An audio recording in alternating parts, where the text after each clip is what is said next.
Le Penelope Gate, à nouveau devant la justice. François Fillon et son épouse comparaissent en appel. Oui, procède des soupçons d'emploi fictif pour lequel l'ancien Premier ministre avait été condamné à 2 ans de prison ferme. Sa femme à 3 ans avec sursis, notamment pour détournement de fonds publics. Gladys Laffitte, vous suivez ce procès pour Europe 1. À la barre, les premiers mots des prévenus, notamment ceux de Pénélope Fillon, laissent entrevoir leur ligne de défense. Ah oui, face à la cour, l'épouse de l'ex-premier ministre, robe à pois et châle bleu sur les épaules, a expliqué de cette voix faible qu'on lui connaît qu'elle a fait appel car elle s'est sentie ridiculisée, humiliée lors du premier procès. J'étais tétanisée au point de ne pas pouvoir m'exprimer comme je l'aurais voulu. J'avais l'impression qu'il y avait un préjugé sur moi dès le début et cette fois-ci, j'aimerais vous convaincre de tout ce que j'ai fait durant ces années de travail.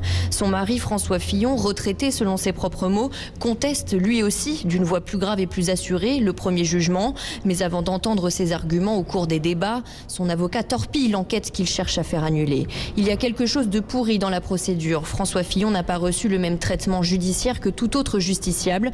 Il en veut pour preuve les déclarations après le premier procès de l'ex-chef du parquet national financier, disant avoir subi des pressions de la part de sa hiérarchie dans cette affaire. Gladys Laffitte au palais de justice de Paris.